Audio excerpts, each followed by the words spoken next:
Xavier de Moulins sort son nouveau roman « Refaire l'amour » aux éditions Flammarion, qu'il a écrit à la suite d'une rencontre qui lui a explosé au visage. Le journaliste de 53 ans s'est confié sur son âge, sa part de féminité, son enfance ou encore sa passion pour les chevaux qui le sauvent. Xavier de Moulins est un touche-à-tout. En plus d'être aux commandes de plusieurs émissions sur M6 et de s'adonner régulièrement à sa passion pour l'équitation, le journaliste publie son nouveau roman, « Refaire l'amour », dans lequel il explore le point de vue d'une femme dont l'ex-mari a tué sa seconde épouse.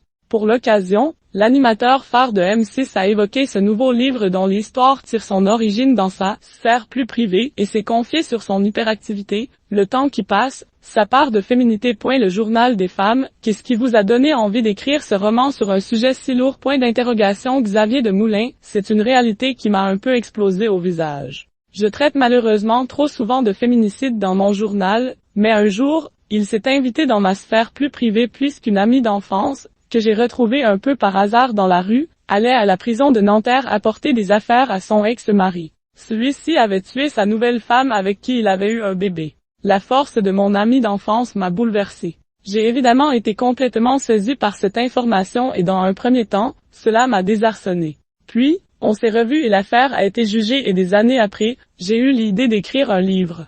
Mais vous n'avez pas raconté son histoire puisqu'il s'agit d'une fiction. C'est le point de départ de mon livre, mais pas le point d'arrivée. Je me suis dit, la littérature peut-elle faire de quelque chose d'aussi atroce quelque chose de beau? Et j'ai eu envie de raconter l'histoire d'une femme qui va progressivement, après avoir perdu pied à l'annonce de la nouvelle, revenir à elle-même et pouvoir enfin refaire l'amour à la vie et retrouver son identité. J'ai appelé cette amie et j'ai émis l'idée du livre. C'était important d'avoir pour moi son consentement, même si je n'allais pas parler de son affaire en particulier. A-t-elle lu le livre? Oui, je lui ai envoyé avant publication, je voulais absolument l'intégrer à tout cela puisqu'elle était à l'origine de ce mouvement d'écriture. Elle a été complètement désarçonnée et m'a dit que j'avais fait un beau livre, un hymne à la rage de vivre et à la résilience. Elle s'y est pris à 2 fois. Vous choisissez d'écrire à travers l'ex-compagne de l'auteur du féminicide, c'est un point de vue très rare. Je voulais rendre hommage à toutes ces victimes auxquelles on ne pense pas. On parle de la victime et du bourreau, mais les proches du bourreau, tout le monde s'en fout, alors que pour eux, la vie ne sera plus pareille. Comment sort-on la tête de l'eau dans ce cas? Dans ce roman, vous vous glissez dans la peau d'une femme. Et c'est un exercice compliqué pour vous? J'avais fait l'expérience dans un livre que j'avais écrit en 2017, Les Hautes Lumières, qui est un livre sur l'infertilité. Me glisser dans la peau d'une femme fait partie des expériences que j'aime tenter dans la littérature. Étendre à être une femme le temps d'un roman ne m'a pas été plus compliqué que ça. J'observe beaucoup les femmes toute la journée. Chez moi j'ai 3 filles et une femme, la journaliste Anaïe Bouton, NDLR. Elles prennent de la place pour 12, rire. Je suis donc à bonne école, je vis entourée de femmes. Et puis, je me sens très féminin dans ma sensibilité, dans ma manière d'observer. L'écriture m'aide à exprimer ma part de féminin et elle me permet de changer de sexe. Ce qui me fascine chez les femmes, c'est dans un autre de vos romans, La Nuit des Purs Sangs, il est question de violence intrafamiliale. Et c'est une volonté de mettre en lumière des sujets lourds dans vos romans. C'est ce qui m'intéresse. Je travaille beaucoup sur les liens familiaux et l'intimité, la construction, la perte. Ce qui me fascine chez les femmes, c'est cette capacité de rebond, même quand tout est dur. C'est dingue, vous êtes journaliste, vous écrivez des livres et vous faites de l'équitation. Comment parvenez-vous à tout allier? Je pense que c'est énormément grâce aux chevaux et à ce rapport avec le vivant et la nature. Si je présentais uniquement le journal, je m'injecterais directement du poison dans le corps car l'époque est vraiment sombre.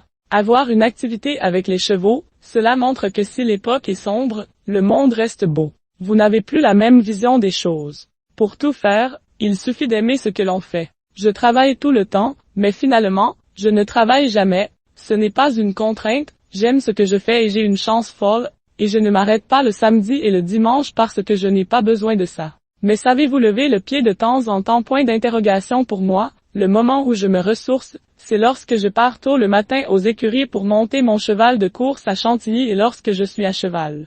Là, je suis connecté au présent. C'est une méditation. Je peux avoir annoncé les pires horreurs, quand je me retrouve à cheval et que j'ai ce contact avec tout ce que donne un animal, je me retrouve comme un homme neuf. Cela me sauve. Votre passion pour l'équitation vient-elle de l'enfance? Oui, j'ai cette passion depuis mes 10 ans. C'était un coup de foudre, Cela m'a aidé à soigner mon hyperactivité d'enfant compliqué à vivre et tous les soucis que je pouvais avoir à l'école.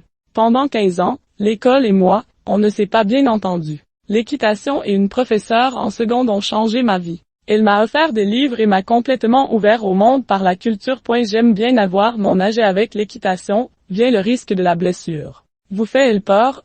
Non, parce qu'elle est inhérente à cette activité. L'année dernière, j'ai passé au moins 4 IRM, je me suis souvent blessé, mais j'essaie de ne pas y penser parce que sinon, on ne fait plus rien.